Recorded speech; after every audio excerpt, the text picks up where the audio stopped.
అందరికీ కూడా నమస్కారం అండి.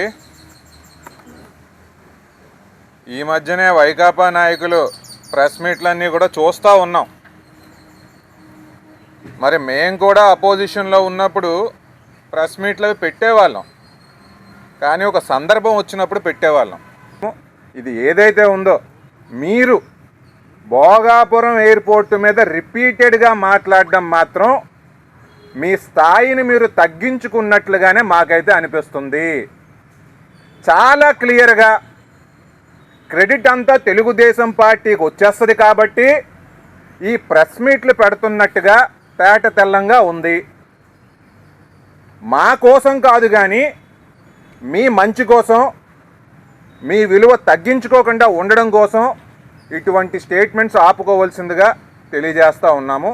ఇప్పుడు ఆ ఎయిర్పోర్టుకు 150 నాటికల్ మైల్స్ అవతలనే ఉంటే 150 పక్కన బొత్స గారు ఉన్నారు, కోలగట్ల గారు ఉన్నారు, మరో ఎయిర్పోర్ట్ కట్టేదానికి అవకాశం ఉంటుంది అని.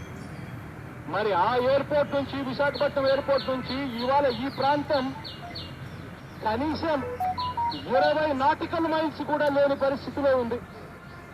మరి 20 నాటికల్ మైల్స్ కూడా లేకపోతే అంటే 20 అంటే ఒక నాటికల్ మైలు 1.852 కిలోమీటర్లు అన్నమాట. అంటే 20 నాటికల్ మైల్స్ అంటే దాదాపుగా 45 కిలోమీటర్లు కూడా ఉంటుంది. అటువంటిది పక్కన ఎయిర్పోర్ట్ ఉంటే ఆ ఎయిర్పోర్ట్ వద్దట ఇక్కడి నుంచి భూములు తీసుకొని పోవాలట.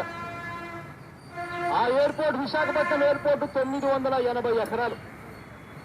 980 ఎకరాలు ఉన్న విశాఖపట్నం ఎయిర్పోర్టుకు పక్కనే దాదాపుగా 1000 ఎకరాల భూమి నేవీ వాళ్ళది, గవర్నమెంట్ వాళ్ళ సొంత భూమి, పోర్ట్ ట్రస్ట్ భూమి, అన్ని గవర్నమెంట్కి సంబంధించిన భూములే. దాదాపుగా 1000 ఎకరాలు ఉంది. ఈ ఉన్న విశాఖపట్నం ఎయిర్పోర్ట్ 980 ఎకరాలు. ఆశ్చర్యం ఎక్కడ అనిపిస్తుంది అనంటే, మనకన్నా పెద్ద రాష్ట్రం చెన్నై, తమిళనాడు. చెన్నైలో ఉన్న ఎయిర్పోర్ట్ కేవలం 1280 ఎకరాలలో ఎయిర్పోర్ట్ నడుస్తూ ఉంది. ఇంకా కాస్త కిందికి పోతే కేరళ వస్తుంది. కొచ్చిన్ ఎయిర్పోర్ట్, కేరళ క్యాపిటల్, కేరళకు రాజధాని కొచ్చిన్. కొచ్చిన్లో ఎయిర్పోర్ట్ ఉంది. 800 ఎకరాలలో ఆ ఎయిర్పోర్ట్ నడుస్తూ ఉంది. బాంబే, దేశానికే పెద్దగా చెప్పుకుంటాం బాంబే ఫైనాన్షియల్ క్యాపిటల్ అని చెప్పి. ఆ బాంబేలో ఎయిర్పోర్ట్ కూడా 2000 ఎకరాల లోపే బాంబే ఎయిర్పోర్ట్ కూడా ఉంది.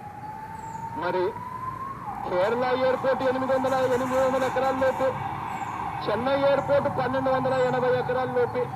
చివరకు మన ప్రధానమంత్రి నరేంద్ర మోడీ ఎక్కడి నుంచి వచ్చాడో మీ అందరికీ తెలిసే కదా, గుజరాత్ నుంచి. ఆ గుజరాత్ లో అహ్మదాబాద్ లో ఉన్న ఎయిర్పోర్ట్ ఎన్ని ఎకరాల్లో ఉందో చంద్రబాబు నాయుడు గారికి తెలుసా అని అడుగుతా ఉన్నా. 960 ఎకరాలలో గుజరాత్ లో ఎయిర్పోర్ట్ ఉంది. అహ్మదాబాద్ లో పక్కన విశాఖపట్నం ఉంది. అదండి పరిస్థితి. కాబట్టి వీరు ఇక్కడ ఎయిర్పోర్ట్ అవసరం ఏముంది అని చెప్పిన వీరు ఈ రోజున 23% చెప్పామని కూడా చెప్పుకుంటూ క్రెడిట్ అంతా మాదే అని చెప్పడం సబబు కాదు అని చెప్పేసి ఈ సందర్భంగా తెలియజేస్తూ ఉన్నాం.